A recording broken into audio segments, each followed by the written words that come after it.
Les municipales 2026 sont à l'ordre du jour avec les candidatures en attente. Le président de la République du Cameroun, son Excellence Paul Biya, est attendu pour convoquer le corps électoral lundi 9 février de l'an de grâce 2026. Mesdames et messieurs, recevez nos profondes salutations. Un nouveau jour, un nouveau souffle de vie, une nouvelle semaine, une nouvelle synthèse de l'actualité. En faisant avec le journal Le Vigile républicain au climax, qui veut la tête de Patrice Samen. Ces jours derniers, l'opinion a été prise de court par une information distillée par certains lanceurs d'alerte dans laquelle ils associent le nom de Patrice Samen, dynamique fils du village Bariroc et maire de la commune d'arrondissement de Konsamba 2e dont il est résident.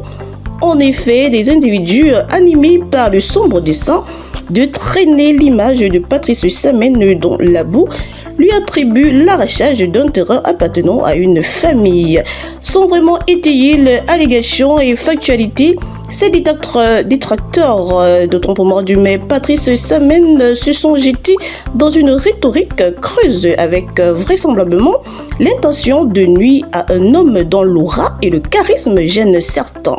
De quoi s'agit-il exactement? C'est à retrouver dans les pages de ce numéro du journal Le Vigile républicain. En pied de une et pour sortir de ce journal, la section OJRDPC réalise un ponceau sous la coordination de William Tiga, président du bureau de section OJRDPC.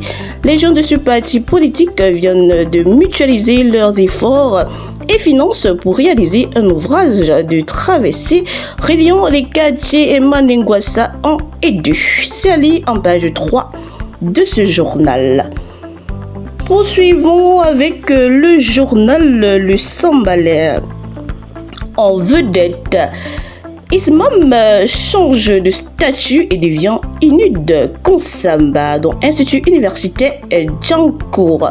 Enseignement supérieur. Après avoir créé le tout premier institut supérieur en 2007, Gabriel Djankour récidive et offre à Konsamba, le Mongo et le littoral de le tout premier institut universitaire composé de 2 écoles, 4 cycles, 4 départements spécialisés et 12 filières suite à la décision numéro 26/00362/MINESUP du 19 janvier 2026. Ça lit de la page 6 à la page 8 de ce journal.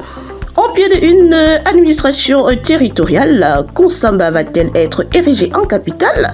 Ali en page 4.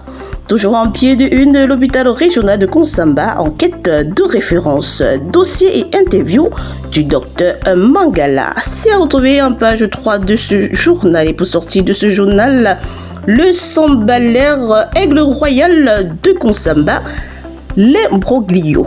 C'est à retrouver dans ce journal. Maintenant avec le journal Éco-Quotidien. Au Zénith, transport aérien, le Cameroun ratifie l'accord bilatéral avec le Qatar et ouvre le marché à Qatar Airways. C'est retrouvé dans ce journal et allons en tête de une avec Hydrocarbures, la Sonara, qui sollicite l'appui technique et financier de Dangote pour sécuriser ses approvisionnements. C'est à lire en page 10 de ce journal et en pied de une, le MINP cible des corridors stratégiques pour accélérer la remise à niveau du réseau en 2026. Destination Cameroun, Askai exige désormais la déclaration douanière numérique avant embarquement. Sortons de ce journal en pied de une, rachat des actifs d'Alucam.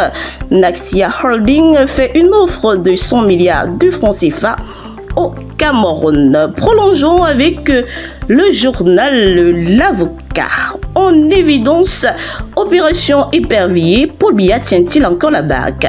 La réponse, c'est dans ce nouveau numéro du journal L'Avocat. En côte de une, un gré à gré suspect. Toujours à retrouver dans ce journal face au grand défi. Ivara Dibora chasse Bello Bourdan à Douala. Un essai scientifique propose des solutions.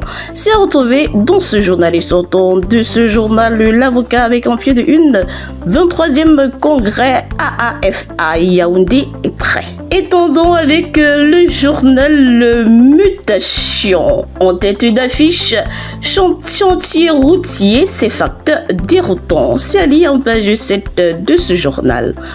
En code 1, accès à la terre, le MINCAF édifie les jeunes. C'est à lire en page 5 de ce journal, toujours en code 1, mutilation génitale, tolérance 0. C'est à retrouver en page 3 de ce journal et sortant de ce journal, le mutation, avec eau et assainissement Yaoundé à la source des enjeux.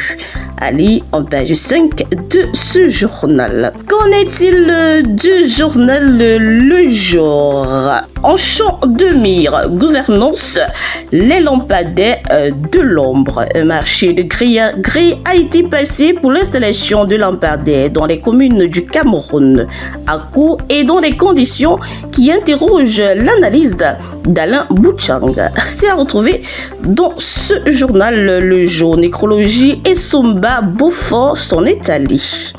Conflit, Studio 44 architecte réclame 16 millions de francs CFA à AFG Bank. Les détails, c'est dans ce numéro du journal Le Jour.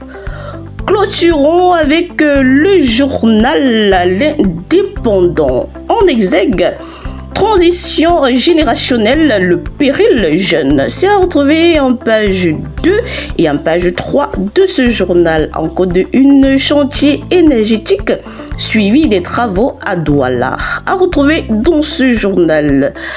Le mémorandum juridique qui accuse cyberespace et terrorisme au Cameroun. Les clés de la cyberstratégie nationale. Sortons de ce journal indépendant et par ricochet de cette revue de l'actualité avec un pied de une, pas de SGS, ciel sans nuage, la réponse, c'est à lire en page 5 de ce journal. C'est par ces mots que s'achève le premier numéro du dépouillement de l'actualité pour le compte de cette semaine. Merci pour votre attention et votre fidélité, dont votre présence inconditionnelle qui nous honore et ne cesse de nous booster afin de donner le meilleur de nous au quotidien. Excellente journée à tous et à chacun et merveilleux début de semaine sous la divine protection. Votre dévoué, Agnès Chounong.